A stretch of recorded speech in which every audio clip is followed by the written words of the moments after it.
엄마는 그냥 낡은 장식품일 뿐이야. 내 결혼식 망치지 마. 나는 우리 집안의 조상 대대로 내려오던 제주의 땅을 팔았다. 그리고 그 돈 전부를 딸의 화려한 결혼식에 쏟아부었다. 그 아이가 내게 돌려준 감사는 결혼식 날 나를 쓰레기통 옆에 숨기는 일이었다. 자기 어머니의 존재가 부끄럽다며 손님들 눈에 띄지 않게 치워버린 것이다. 그 아이는 내 존재가 흠이고 어쩌면 쓰레기 같은 존재라고 생각했는지도 모른다. 하지만 그 아이는 한 가지를 잊고 있었다. 그렇게 아무렇지 않게 버린 여자가 누구였는지, 그 여자가 어떤 삶을 살아왔는지, 나는 곧 그 아이에게 그 대가를 보여주려 했다. 이야기를 시작하기 전에 이 자리에 함께 해주신 여러분께 깊이 감사드립니다. 이 이야기는 목소리를 잃어버렸던 한 여성이 다시 자신의 존엄과 자존을 찾아가는 여정입니다. 여러분 중에도 혹시 내 이야기에 공감하신다면 여기가 바로 여러분이 있어야 할 자리입니다. 혹시 어디에서 듣고 계신지 댓글로 알려주세요. 그것만으로도 저에겐 큰 의미가 됩니다. 이제 그들이 나에게 무슨 짓을 했는지 말씀드릴게요. 내 이름은 나순애입니다. 71살의 나는 평생을 제주의 붉은 흙 위에 고요한 만족을 심고 가꾸며 살아왔습니다. 내 집은 잘 익은 감빛으로 칠한 단단한 돌집이었고 서귀포 언덕 위 푸른 바다가 내려다 보이는 곳에 자리 잡고 있었습니다. 현관 베란다에 앉으면 매일 아침 제주 해안에서 불어오는 물 안개가 부드럽게 다가왔죠. 그곳은 나의 왕국이었습니다. 면적이나 돈으로 따질 수 없는 밤이면 피어나는 자스민 향기와 마당에서 딴 별 모양 오디 열매의 맛, 그리고 해질 무렵 산에 내려앉는 깊고도 끊을 수 없는 평온함으로 정의되는 곳이었어요. 그 왕국은 넓이나 돈으로는 가늠할 수 없는 곳이었다. 밤이면 피어나는 자스민 향기, 내 손으로 직접 따먹는 별 모양 과일의 새콤한 맛, 그리고 해질 무렵 한라산 너머로 내려앉는 깊고도 꺾이지 않는 평화로움이 그곳을 지배하고 있었다. 나의 하루는 사랑과 일상이 엮인 조용한 리듬으로 흘러갔다. 정원엔 진홍색 부겐빌레아, 생강나리, 극락조 같은 꽃들이 만개했고 그 화려함은 마을 사람들의 부러움이 되곤 했다. 부엌에서는 향신료와 깻잎 향이 늘 잔잔하게 맴돌았고 그 향은 나에게 고요한 안정을 안겨주는 존재였다.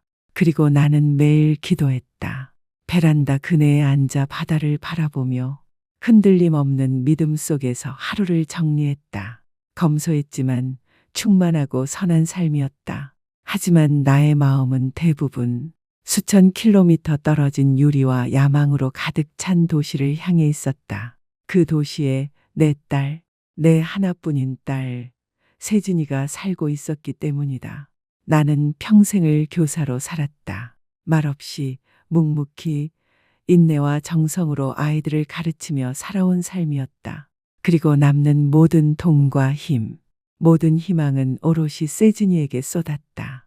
그 아이는 내 삶에 떠오른 별빛 같은 존재였고 아름답고 총명하면서도 우리처럼 작은 섬에는 결코 갇힐 수 없는 운명을 가진 아이였다. 몇 해 전 그 아이가 미국의 유명 경영대학원에 진학하겠다고 했을 때 학비는 숨이 막힐 만큼 어마어마한 금액이었지만 나는 단 한순간도 망설이지 않았다. 그날의 기억은 아직도 생생하다. 나는 제주시 외곽 오래된 돌담 옆에 서 있었다. 그 땅은 우리 나씨 집안이 5대에 걸쳐 지켜온 조상의 땅이었다. 바다가 한눈에 내려다 보이는 명당. 그 풍경은 너무도 아름다워 보는 사람의 마음을 저릴 정도였다. 야자수 잎이 바람에 흔들릴 때마다 돌아가신 할머니의 숨결이 느껴졌고 굳건히 뿌리내린 감나무의 고요한 위엄 속에는 아버지의 지혜가 깃들어 있는 듯했다. 그 땅을 판다는 건 단순한 재산 정리가 아니었다. 그건 마치 내 영혼의 한 조각을 떼어내는 듯한 일. 하지만 세진이의 미래를 생각하면 그 모든 감정은 묵묵히 삼켜야 했다. 그 아이 앞에 펼쳐질 수많은 가능성과 기회를 떠올릴 때면 내 선택은 언제나처럼 분명했다. 나는 결국 그 땅을 제주 개발회사에 넘겼다. 그 대가는 세진이의 아메리칸 드림을 현실로 만들어줄 만큼의 금액이었다. 하지만 나는 단 한 번도 세진이에게 그 땅의 진짜 사연을 말하지 않았다. 엄마가 그동안 조금 모아둔 돈이 있어서 도와줄 수 있을 것 같아. 그 희생은 내 안에 조용히 감춰진 비밀이었다. 그 아이가 세울 삶의 첫 번째 주춧돌이자 결코 기록되지 않을 희생의 이름이었다. 그리고 세진이는 그 위에 화려한 인생을 쌓아 올렸다. 명문대를 우등으로 졸업했고 예리한 두뇌와 야망으로 자신이 원하는 삶을 쟁취해 나갔다. 그러던 중 그는 한 남자를 만났다. 정현우 서울에서도 손꼽히는 법무법인의 대표 아들로 부유한 집안과 세련된 배경을 지닌 남자였다. 두 사람은 사랑에 빠졌고 이제 곧 결혼을 앞두고 있었다. 그 결혼식은 말할 것도 없이 두 사람의 성공을 세상에 증명할 만한 화려한 행사여야만 했다. 그리고 그 준비는 나에게 있어 또 한 번의 큰 희생으로 이어졌다. 세진이가 고른 예식장은 청담 낙가사 그랜드홀이라는 곳이었다. 대리석으로 된 기둥과 손질된 정원이 어우러진 궁전 같은 공간. 하룻밤 대관료만 해도 내가 평생 살아온 제주집 전체의 값어치를 넘었다. 어느 날 세진이에게서 전화가 걸려왔다. 목소리는 딸다운 따뜻함과 동시에 단호함과 계획적인 어조가 섞여 있었다. 엄마, 현우 씨 부모님이 식사랑 꽃 장식은 맡아주셨어요. 근데 식장 비용은 우리가 따로 준비해야 하거든요. 락가사 말고는 진짜 느낌이 안 와요. 거기여야만 해요. 그 말 속에 담긴 뜻을 나는 단박에 이해했다. 그 집안 사람들한테 우리도 그만한 수준이라는 걸 보여주고 싶다. 말하지 않아도 그 뉘앙스는 너무도 분명했다. 그래서 나는 늘 그래왔던 대로 말없이 다시 움직였다. 제주시 조합은행 50년 가까이 내 평생을 담아 쌓아두었던 통장으로 향했다. 그리고 그중 엄청난 금액을 인출했다. 그 돈은 숫자로 바뀌어 내 세상에서는 사라지고 세진이의 세상에 조용히 다시 나타났다. 그것이 내 결혼 선물이었다. 그 아이의 완벽한 하루를 떠받칠 마지막 주춧돌이었다. 하지만 출국을 일주일 앞둔 어느 날 첫 번째 이상 조짐이 찾아왔다. 내가 서 있던 믿음의 땅이 사실은 얼마나 불안정했는지를 처음으로 깨닫는 순간이었다. 나는 세진이에게 내가 이번에 특별히 맞춘 드레스 이야기를 하고 있었다. 동네의 순옥이 아주머니가 손수 만들어준 짙은 바다빛의 레이스 원피스였다. 파란색이요, 엄마? 세진이의 목소리에는 알 수 없는 긴장감이 실려 있었다. 우리 웨딩 컬러 팔레트는 샴페인, 골드, 아이보리예요. 제가 무드보드도 보내드렸는데요. 아, 그랬니? 나는 순간 당황의 목소리가 조금 작아졌다. 내가 그 이메일을 놓친 것 같구나. 근데 이 파란색 정말 고급스럽고 예쁘단다. 깊은 바다 같아서 세련된 느낌이야. 잠깐의 정적. 괜찮아요. 그 아이는 그렇게 말했지만 목소리는 전혀 괜찮지 않았다. 가능하면 최대한 눈에 띄지 않게 해주세요. 엄마께서 식장비도 내주셨으니까 아시겠지만 하객들 앞에선 모든 게 완벽해야 하거든요. 그게 우리 모두를 비추는 거니까요. 우리 모두라는 말이 귓가에 걸렸다. 우리 가족도 나도 아닌 그냥 하객들. 공기 너머로 서울과 제주 사이에 긴 침묵이 내려앉았다. 가슴 깊은 곳에서 뭔가 날카로운 게 스쳐 지나갔다. 작고 얇지만 뚜렷한 상처 같았다. 나는 애써 그 감정을 밀어냈다. 결혼을 앞둔 딸이라면 그럴 수도 있지. 긴장하고 예민하고 완벽하고 싶을 테니 나는 엄마니까. 그 아이 인생을 조용히 지탱해온 주춧돌이니까. 지금도 마찬가지였다. 나는 아무 말 없이 묵묵히 응원하는 쪽을 택했다. 나는 인천에서 서울행 비행기를 예약했다. 그리고 짙은 심해색 레이스 드레스를 곱게 접어 트렁크에 넣었다. 내 가슴엔 사랑과 자부심이 그득했다. 터질 듯 부풀어 오르던 감정은 마치 오랜 꿈을 마주하듯 설레었다. 이제 나는 내 희생들이 세운 인생의 결과물을 직접 마주하러 가는 길이었다. 하지만 그때 나는 전혀 몰랐다. 이 비행이 내 생에 가장 뼈아프고 가장 공개적이며 가장 치욕스러운 굴욕으로 향하는 길이라는 걸. 제주를 떠나 서울로 향하는 비행은 마치 전혀 다른 세계로의 이동 같았다. 나는 따뜻한 제주의 품, 공항 직원들의 느긋한 미소, 익숙한 제주 사투리를 뒤로한 채 차갑고 조율된 듯 정확한 서울 김포공항에 도착했다. 공기조차 다르게 느껴졌다. 더 얇고 더 빠르고 덜 따뜻했다. 숨 쉬는 리듬마저 딱딱하게 느껴지는 도심의 공기. 세진이가 예약해준 호텔은 강남 한복판, 유리와 철골로 된 고층 타워형 호텔이었다. 객실은 깔끔했고 창밖으로 서울의 반짝이는 스카이라인이 펼쳐졌다. 하지만 이상하게 온기가 없었다. 영혼이 빠진 공간. 그곳은 나를 위한 곳이 아니라 누군가의 체면을 위한 구조물 같았다. 결혼식 아침, 나는 긴장과 설렘이 뒤섞인 상태로 하루를 준비했다. 파란색 드레스를 스팀 다리미로 정성껏 다리고 희끗희끗해진 머리카락은 우아하게 쪽머리로 묶었다. 화장도 천천히 떨림 없는 손으로 완성했다. 거울 속에는 71살의 여인이 서 있었다. 그 얼굴에는 오랜 세월의 사랑과 인내가 지도로 새겨져 있었고 그 여인은 바로 나는. 딸의 가장 빛나는 나를 함께 축복할 엄마였다. 택시에 올라 청담으로 향했다. 도로 위의 건물들은 점점 더 커졌고 거리는 넓어졌으며 간판들은 잡지에서나 보던 브랜드로 가득했다. 그리고 마침내 도착했다. 긴 진입로를 따라 들어서자 눈앞에 거대한 건물이 모습을 드러냈다. 청담 낙가사 그랜드홀, 바로 그곳이었다. 그곳은 사진보다도 훨씬 더 웅장했다.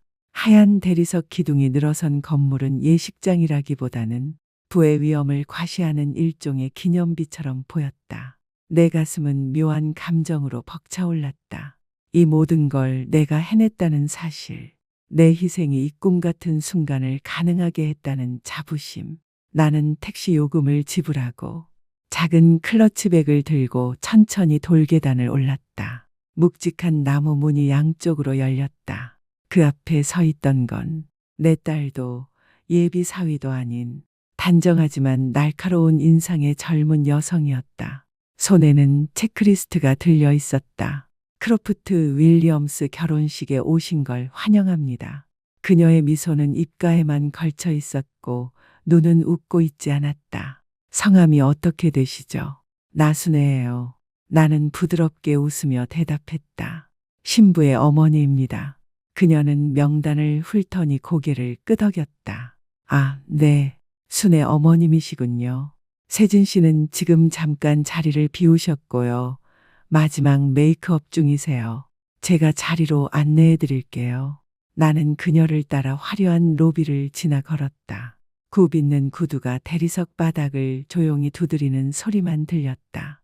우리는 대연회장 앞을 스쳐 지나갔다. 하얀 장미로 가득한 화려한 꽃장식, 금빛 커튼이 늘어진 천정, 멀리서는 현악 사중주의 선율이 흘러나오고 있었다. 하지만 우리는 그 안으로 들어가지 않았다. 대신 음악과 빛이 멀어지는 쪽으로 계속 걸었다. 조용하고 긴 복도, 사람의 기척 하나 없는 공간, 복도 끝에는 식당에서나 볼 법한 회전문이 있었다. 그녀는 아무 말 없이 그 문을 밀고 들어갔다. 안쪽 공기는 따뜻했지만 사람 냄새와 함께 튀김기름과 락스 냄새가 뒤섞여 있었다. 그곳은 연회장 주방의 후문이었다. 그리고 바로 그 회전문 옆 작은 공간, 좁고 외딴 서비스 코너에 딱 하나의 외로운 의자가 놓여 있었다. 그 옆엔 바퀴 달린 스테인리스 대형 수거함이 2개 있었다. 하나는 쓰레기통, 하나는 먹다 남은 그릇들을 모아두는 용도였다. 나는 멈춰 섰다. 여기 뭔가 잘못된 것 같아요. 나는 거의 속삭이듯 말했고 목소리는 떨렸다. 하지만 그녀의 전문적인 미소는 흐트러지지 않았다. 아니요, 맞습니다. 세진 씨가 지정하신 자리예요. 여긴 직원 출입구인데요. 제 딸은 저를 앞좌석에 앉히길 원했어요. 저는 그냥 받은 좌석 배치표대로 안내해 드릴 뿐입니다.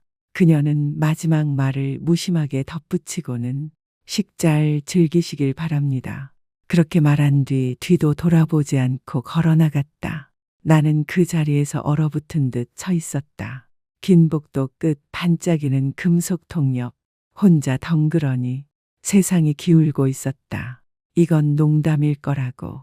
조금 있으면 세진이가 문을 벌컥 열고 나타나 웃으면서 엄마 여기 있었어? 자리 준비됐어?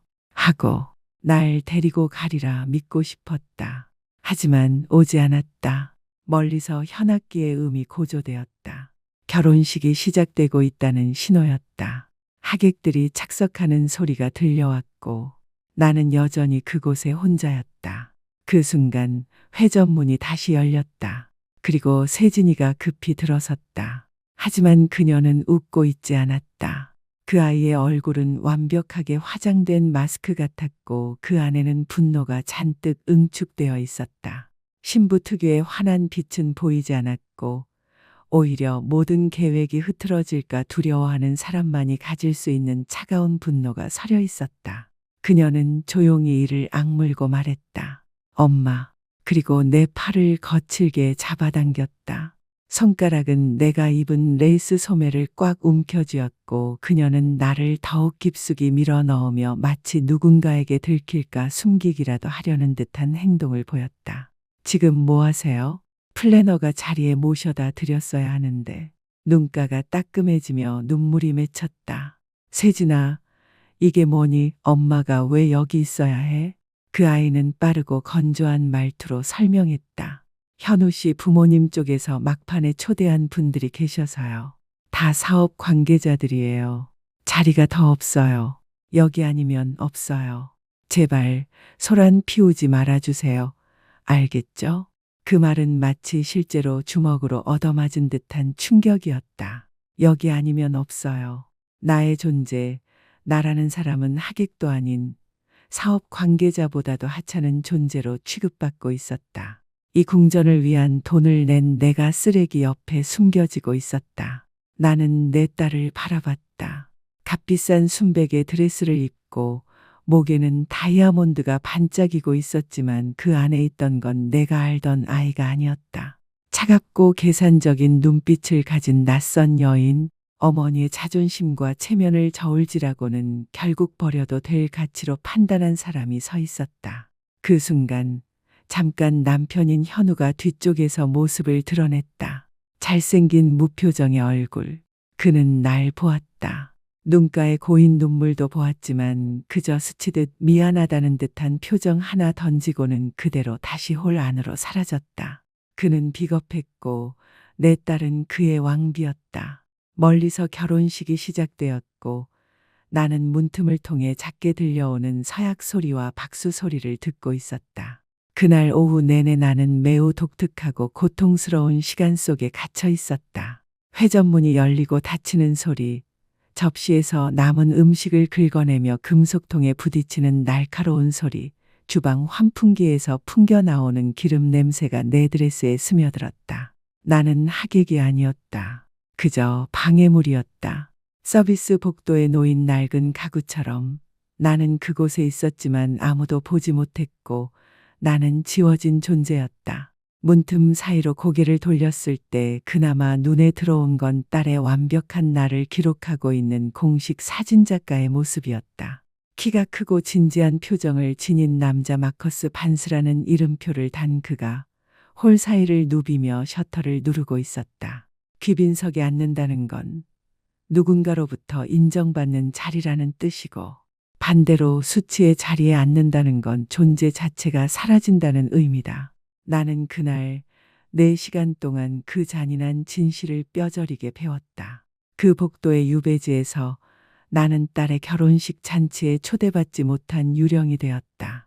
회전문 틈으로 겨우 보이는 장면들은 짧고 조각난 고통의 파편들로 흘러갔다. 세진이와 현우의 첫 춤. 크리스털 샹들리에 아래서 하나가 되어 움직이는 두 사람의 모습. 건배 소리, 어렴풋이 들려오는 웃음. 사람들은 그들의 사랑과 성공, 완벽한 결합을 축하하고 있었다. 그때마다 홀 안에서 터져나오는 환호와 박수는 모욕이라는 파도처럼 나를 덮쳤다. 내가 제주에서 정성껏 고른 심해빛 레이스 드레스는 이제 조롱의 의상 같았다. 주방의 기름 냄새와 남은 샴페인의 흔적이 드레스에 배어 있었고 그 악취는 내 굴욕의 향수처럼 따라붙었다. 계속해서 드나드는 케이터링 직원들은 내 곁을 무심히 지나쳤고 일부러 시선을 피하는 그들의 행동은 이 구석에 앉은 노인에겐 말을 걸지 말라는 무언의 지시를 따르는 듯했다. 나는 그 공간의 배경 중 하나였다. 소화기와 별반 다르지 않은 존재감. 처음엔 찢어질 듯한 충격이 있었지만 이제는 그 자리에 깊고 무거운 슬픔만이 남아 있었다. 이건 실수가 아니었다. 이건 선택이었다. 내 딸은 자신을 위해 자신의 뿌리까지 내어준 어머니를 내가 아니었다면 지금의 자신도 없었을 그 희생을 정면으로 보고 거절한 것이다. 쓰레기 옆에 앉아도 무방한 존재로 내가 평생 쏟아부은 사랑은 단 한 번의 모욕으로 처참히 내팽개쳐졌다. 그리고 나는 너무도 깊은 피로를 느꼈다. 뼛속까지 스며드는 감정. 이건 단순한 슬픔이 아니라 완전히 소모되고 난 뒤 남겨지는 사랑이 끝났다는 절망 그 자체였다. 그때 무언가 조금 달라지기 시작했다. 결정적인 전환점은 거창한 행동이 아니었다. 오히려 조용하고 작지만 인간적인 존엄을 지켜준 순간이었다. 내 딸 아마라가 대학을 떠날 때쯤에 나이로 보이는 한 젊은 케이터링 직원이 문을 밀고 들어왔다. 그의 손에는 빈 유리잔이 가득 든 무거운 쟁반이 들려 있었다. 그는 나를 보았고 내 옆에 있는 번쩍이는 철제 쓰레기통을 보았다. 그의 눈, 어둡지만 따뜻했던 눈빛은 믿기지 않는다는 듯 커졌고 내게 다시 시선을 돌렸을 때 그의 얼굴에서 직업적인 무표정은 사라져 있었다. 그 자리를 대신한 건 진심 어린 충격과 연민의 표정이었다. 그는 쟁반을 근처 선반 위에 조심스레 내려놓더니 피처에서 물을 따라 한 잔을 들고 내게 다가왔다. 그는 살짝 몸을 낮추어 내 눈높이에 맞췄고 부인, 정말 죄송합니다. 누구도 이런 자리에 앉아 있어선 안 됩니다. 그는 조심스럽게 내게 물잔을 건넸다. 식사라도 드릴까요? 연어 요리가 아주 괜찮거든요. 나는 이 소년, 이 낯선 사람을 바라보다가 마음속에서 꽉 눌러 참아왔던 무언가가 무너지는 소리를 느꼈다. 단 하나의 눈물이 내 뺨을 따라 흘러내렸다. 이 단순한 친절, 나를 사람으로 보아준 이 인정은 내 혈육이 내게 가한 냉정하고 계산적인 잔혹함과는 극명한 대조였다. 나는 말문이 막혀 아무 말도 할 수 없었고 그저 고개를 저으며 흐릿한 미소로 감사를 전했다. 그는 고개를 끄덕이며 내 팔을 조심스레 한번 눌러준 뒤 조용히 주방으로 사라졌다. 그 작은 행동이 불씨가 되었다. 내 절망이라는 암흑 속에서 번뜩인 한 줄기 빛이었다. 이 소녀는 나와 아무런 인연도 없었지만 이 부당함을 보았고 나를 보아주었다. 그 순간 나를 집어삼키던 슬픔이 서서히 타오르며 사라졌고 그 자리를 대신한 건 단단하고 차가우며 선명한 무언가였다. 그것은 분노였다. 정의롭고 다이아몬드처럼 단단한 분노. 그들은 나를 단지 잊은 것이 아니었다. 그들은 의도적으로 나를 숨겼다. 내 돈, 이 호화로운 결혼식의 기반이 된 그 돈을 받아놓고는 나와 내 자메이카 뿌리를 부엌 뒷문 뒤에 묻으려 했다. 그들의 완벽하게 꾸며진 이미지를 손상시키지 않기 위해서 나의 사랑, 나의 희생, 나의 존재 자체는 그들에게 부끄러운 것이었다. 그들이 나를 묻었다고 생각했겠지. 하지만 그들은 몰랐어. 나는 씨앗이었다는 걸. 내 등이 곧게 펴졌다. 내 뼛속 깊은 곳에 자리 잡았던 피로는 순수하고 거침없는 결의로 바뀌었다. 나는 어거스타 블랙우드였다. 나는 고난도, 시련도 견뎌냈다.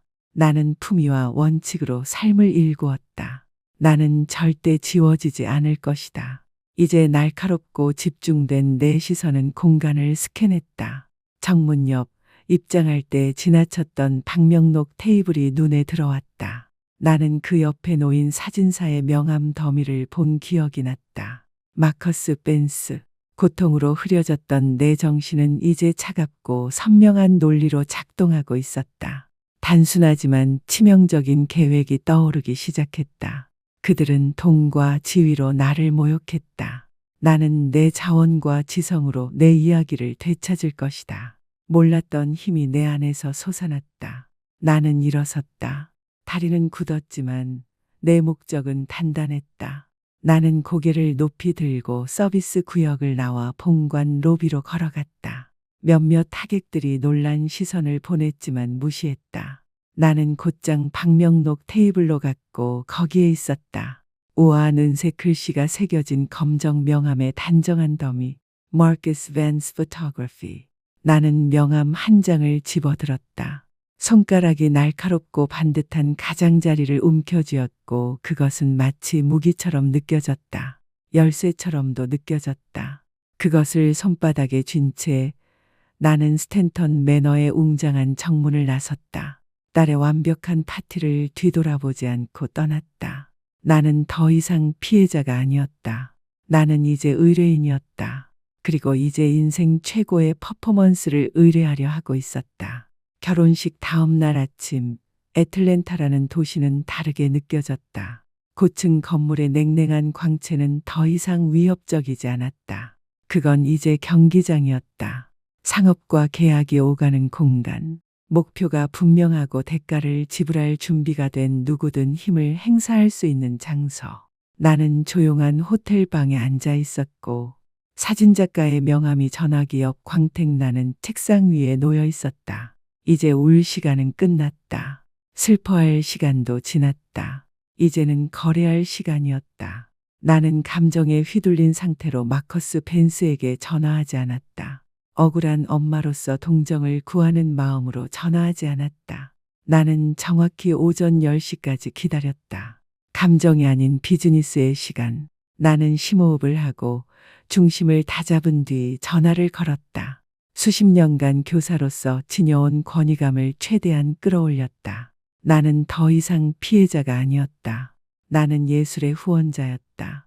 그리고 아주 수익성 있는 제안을 하려는 참이었다. 두 번째 벨이 울리자 약간 피곤한 듯한 목소리의 남자가 전화를 받았다. 마커스 벤스 포토그래피입니다. 안녕하세요, 벤스 씨. 저는 어거스타 블랙우드라고 합니다. 어젯밤 크로프트 윌리엄스 결혼식에서 신부의 어머니였습니다. 그는 약간의 침묵 후 나를 떠올리려 애쓰는 듯했다. 아마도 앞줄에 앉아있던 정장 차림의 여성 중 한 명을 상상했을지도 모른다. 아, 물론이죠. 블랙우드 여사. 좋은 밤 되셨길 바랍니다. 당신의 작업은 매우 인상적이었어요, 벤스 씨.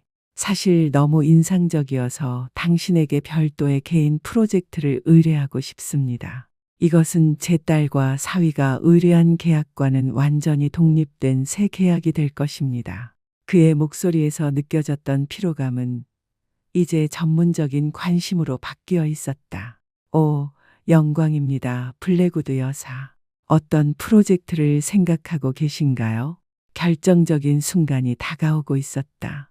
나는 변호사처럼 정확하고 논리적으로 내 제안을 설명했다. 나는 당신의 웹사이트에 곧바로 게시될 온라인 웨딩 프리뷰 갤러리를 의뢰하고 싶습니다.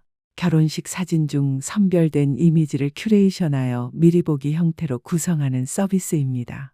이것이 추가 서비스임을 충분히 이해하고 있으며 해당 작업에 대해 정당한 보상을 드릴 준비가 되어 있습니다. 나는 당신이 결혼식 전체에 대해 청구한 원래의 비용보다 5배를 지불할 용의가 있습니다. 전화기 너머에서 잠시 정적이 흘렀다. 그의 머릿속에서 계산기 버튼이 눌리는 소리가 들리는 듯했다. 웹갤러리 몇 시간 세섭 작업만으로 원래의 5배 수입이라니 프리랜서 작가에게는 인생을 바꿀 수 있는 액수였다. 5배요? 그는 집중력 있는 목소리로 되물었다. 블랙우드 여사, 정말 후한 제안이지만 제 계약은 그 커플과 맺은 것입니다. 이미지에 대한 권리는 그들에게 있습니다. 저는 계약을 어기자는 말이 아닙니다. 벤스 씨. 나는 차분하게 말했다. 당신의 계약서에는 고해상도 이미지의 최종 납기 기한이 명시되어 있겠죠. 6주, 8주, 그 일정은 그대로 준수하시면 됩니다. 사진 USB를 우편으로 그들에게 보내주세요. 계약서에 명시된 대로. 제가 의뢰하는 건 완전히 별개의 콘텐츠입니다. 비밀번호로 보호된 온라인 미리 보기 갤러리, 일종의 티저죠. 이 새로운 프로젝트의 고객은 저이므로 콘텐츠 구성에 대한 창작적 권한은 당연히 제게 있습니다. 나는 그 논리가 천천히 그의 머릿속에 스며들도록 잠시 말을 멈췄다. 나는 그가 기존 계약을 위반하지 않고도 엄청난 수익을 올릴 수 있는 방법을 제시한 것이었다. 나는 노련한 사업가처럼 정교하게 계약의 빈틈을 파고들고 있었다. 그는 커플에게 사진을 숨기는 것이 아니었다. 단지 훨씬 더 이익이 되는 두 번째 계약을 먼저 이행하고 있을 뿐이다. 이해했습니다. 그가 천천히 말했다. 계획의 대담함과 기지가 서서히 그에게 드러나고 있었다. 그럼 어떤 사진을 프리뷰 갤러리에 넣으시겠습니까? 그게 제가 의뢰하고자 하는 두 번째 부분입니다. 내가 말했다. 오늘 오후 가능하시다면 스탠턴 그랜드 매너에서 추가로 한 번의 개인 촬영을 의뢰하고 싶습니다. 장소는 제가 따로 조율하겠습니다. 촬영 대상은 접니다. 다시 한 번 길고 무거운 침묵이 흘렀다. 이번엔 확신이 섞여 있었다. 그는 나를 본 적이 있었다. 그의 수준이라면 행사 전체를 조용히 지켜보는 관찰자였을 것이다. 고급 드레스를 입고 주방 출입문 옆에 외롭게 앉아있던 나를 그는 분명히 기억하고 있을 터였다. 그땐 몰랐겠지만 이제는 알 것이다. 블랙우드 여사님, 그가 말했다. 이번에는 그의 목소리에서 진심 어린 존경심이 묻어났다. 오늘 오후 가능합니다. 세부 사항을 보내주세요. 1시간 안에 전액을 귀하의 계좌로 송금하겠습니다. 시간 내주셔서 감사합니다. 벤스 씨. 나는 전화를 끊었다. 내 심장은 조용하지만 확고한 승리의 박동을 치고 있었다. 나는 내 군대를 갖췄다. 단 한 명의 군대였다. 카메라를 든 한 남자, 그리고 이제는 내 시선으로 세상을 볼 경제적 동기를 갖게 된 사람. 나는 곧바로 은행에 전화를 걸어 송금 승인을 요청했고, 이어서 스탠턴 그랜드 매너의 이벤트 매니저에게 전화를 걸었다. 나는 그들에게 내가 장소 사용료를 지불한 후원자이며 개인 물품을 놓고 왔다고 설명했다. 보험 목적상 촬영이 필요하다는 이유로 30분간 접근을 요청했고, 접근은 허가되었다. 하지만 아직 끝난 것이 아니었다. 호텔을 나서기 전 나는 책상에 앉아 호텔의 고급 편지지를 꺼내 들었다. 그것은 편지가 아니었다. 수신자는 줄리안 크로프트 부부. 그것은 송장이었다. 나는 차갑고 명확하게 항목 하나를 적었다. 스탠턴 그랜드 매너 장소 대여료. 그리고 그 옆에는 내가 지불한 막대한 액수를 정확히 기입했다. 맨 아래엔 이렇게 적었다. 선물은 수혜자의 우아한 수용을 조건으로 합니다. 내가 손님이 아닌 버림받은 사람으로 취급되었기에 이 선물은 여기서 철회된다. 이 금액은 이제 30일 이내에 전액 상환되어야 할 채무로 간주된다. 나는 그 송장을 봉투에 넣어 딸의 자택 주소로 등기 우편을 보냈다. 사회적 굴욕은 시작되었고 재정적 결산은 이제 막 시작되었다. 그날 오후 나는 굴욕의 현장으로 다시 돌아갔다. 스탠턴 그랜드 매너는 조용했다. 전날 밤의 축제를 떠올리게 하는 유령들이 울려 퍼지는 거대한 빈방들. 공기는 더 이상 장미와 샴페인의 향이 아니었고 레몬 광택제와 희미하게 남아있는 산업용 세제 냄새가 섞여 있었다. 연극이 끝난 무대처럼 환상이 벗겨지고 차가운 구조만이 드러난 상태였다. 나는 마커스 벤스를 그랜드 로비에서 만났다. 그는 단정한 검정 옷을 입고 있었고 그의 어깨에는 무거운 카메라 가방이 매어 있었다. 그는 나를 바라보았다. 그 표정에는 전문적인 호기심과 깊은 말하지 않아도 통하는 이해가 담겨 있었다. 그의 눈에는 연민이 없었다. 오직 존경만이 있었다. 블랙우드 여사님. 그가 고개를 끄덕이며 말했다. 길을 안내해 주세요.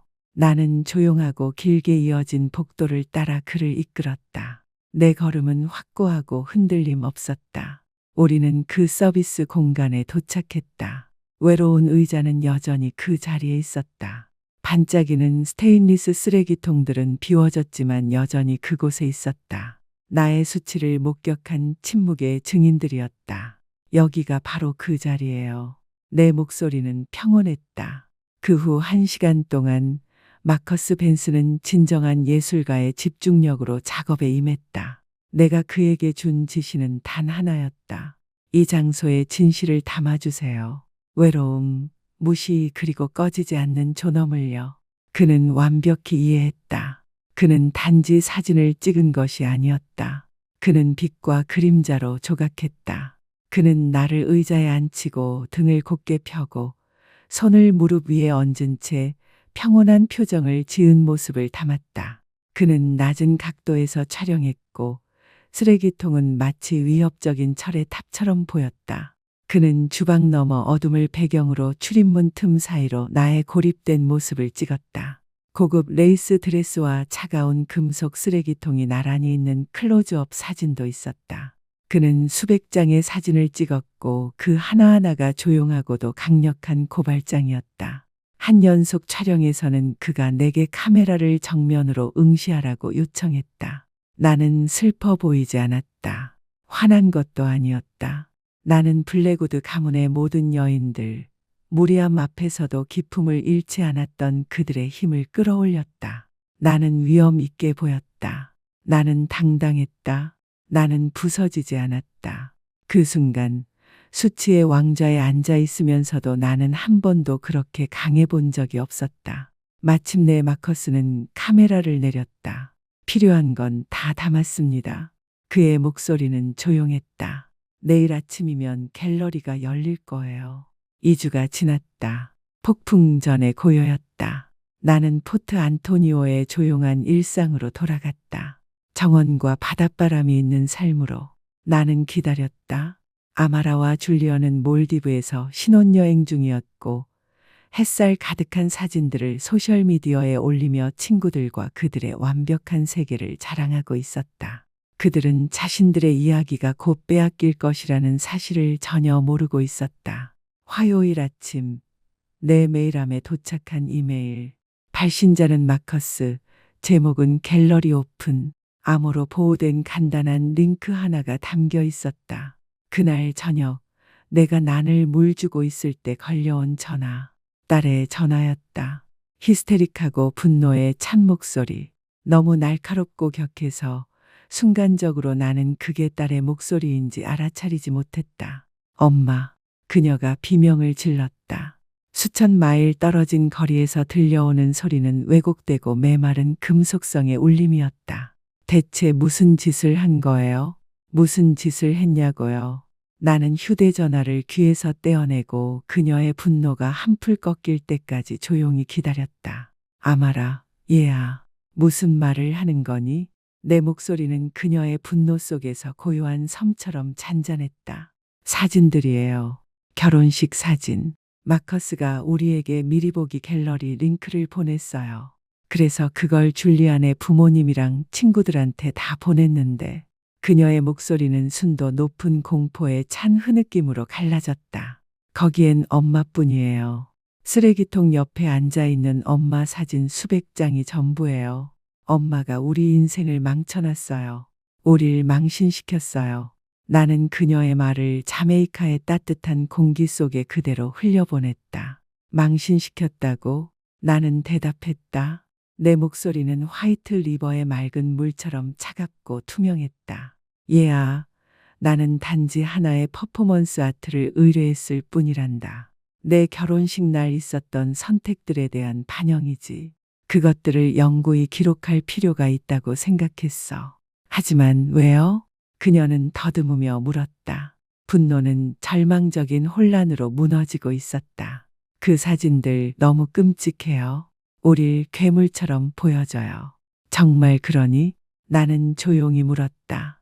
아니면 그저 진실을 보여줄 뿐일까? 넌 아름다운 무대를 샀지. 내 사랑아. 완벽한 이야기를 위해 돈을 썼지만 나를 그 이야기에서 지워버렸어. 그래서 나는 내 이야기를 쓰기로 했단다. 딸의 결혼식을 보기 위해 1000마일을 날아온 엄마가 쓰레기통 옆에 앉게 된 이야기. 꽤 인상적인 이야기 같아. 아마 너희 친구들도 쉽게 잊지 못하겠지. 제발 그 사진 내려주세요. 마커스한테 전화해서 당장 내려달라고 해주세요. 그리고 이 편지, 이 청구서 이게 진짜예요? 엄마 진심이에요. 아, 그 송장 말이구나. 나는 목소리를 부드럽게 유지했지만 그 속에는 단단한 강철이 숨어 있었다. 나는 아주 진지하단다. 선물은 감사가 있을 때만 존재해. 감사가 없었으니 선물도 없는 거야. 남는 건 빚뿐이지. 그 갤러리는 내 예술이고 그 청구서는 내 사업이야. 너희 결혼식 사진들, 첫 키스나 예쁜 케이크 같은 건 마커스 씨가 계약서대로 잘 전달해 줄 거야. 잠시 후 전화기 너머로 줄리안의 분노에 찬 고함이 들려왔다. 무력한 분노의 포효였다. 그리고 내 딸의 거칠고 흐느끼는 울음소리가 이어졌다. 그들은 내 희생 위에 자신들의 세계를 세워놓고 나를 그 위에 설 자격이 없다고 여겼다. 그들은 나를 부끄러움이라고 불렀다. 나는 이제 전설이 되었다. 이만 끊어야겠구나. 아마라. 난 이만 가봐야 해. 내 목소리는 부드럽고도 단호했다. 난 내 난초를 돌봐야 하거든. 나는 전화를 끊었다. 손은 조금도 떨리지 않았다. 그들이 그렇게 오만하게 쌓아 올린 카드의 집은 스스로 무너지고 있었다. 폭풍이 아니라 조용하고 아름답게 구성된 사진 몇 장과 단 하나의 법적 효력을 가진 송장으로 인해 애틀랜타 버케드에 세련된 사회 생태계에서 이미지란 모든 것을 넘어서 오직 하나의 절대적인 존재다. 그것은 수용의 화폐이고 지위의 갑옷이다. 그리고 그 생태계가 절대 견디지 못하는 단 하나는 광택나는 외면 아래의 추악한 진실을 드러내는 이야기다. 내 미리 보기 갤러리는 단순한 사진 모음이 아니었다. 그것은 하나의 사회적 폭탄이었다. 아마라와 줄리안이 그렇게 들떠서 사회 전반에 퍼뜨린 그 링크는 불길처럼 번졌다. 친구들은 서로에게 그 링크를 보내며 말했다. 아마라가 엄마한테 무슨 짓을 했는지 믿기 힘들 거야. 이 이야기는 그들의 세계에서 전설이 되었다. 세인트레지스 호텔의 브런치 테이블 위에서 체로키 타운앤컨트리 클럽의 칵테일 파티 속에서 속삭이듯 이야기되었다. 완벽한 결혼식을 올린 아름다운 신부 아마라는 단번에 악역이 되었다. 자메이카인 어머니의 돈을 받고는 쓰레기통 옆에 숨긴 배은망덕한 딸. 줄리아는 의지 없고 나약한 공범자. 그들이 그렇게 공들여 만든 이미지가 돌이킬 수 없이 산산이 부서졌다. 더 이상 그들은 우아한 파워 커플이 아니라 무리하고 잔인한 아이들로 보였다. 줄리안의 부모의 중요한 비즈니스 파트너들은 경악했다. 친구들은 그들의 전화를 받지 않았다. 그들이 그렇게 절실하게 바라던 사회적 상승은 끝났다. 그들은 자기들이 만든 낙원에서 외톨이가 되었다. 예식장 비용 청구서는 두 번째 수류탄처럼 떨어졌다. 갑작스럽고 거대한 부채는 법적으로 집행 가능했고 도덕적으로는 변명의 여지가 없었다. 6주 후 작은 완충 포장 봉투에 담긴 실제 결혼 사진 USB가 도착했을 땐 이미 늦었다. 모든 것은 끝나 있었다. 그 사진들을 누구에게 보여줄 수 있을까? 이제 그들의 미소는 모두 깊은 무시에 물든 렌즈로 보일 뿐이었다. 그 사진들은 더 이상 아름다운 날의 추억이 아닌 아름다운 거짓말의 증거였다.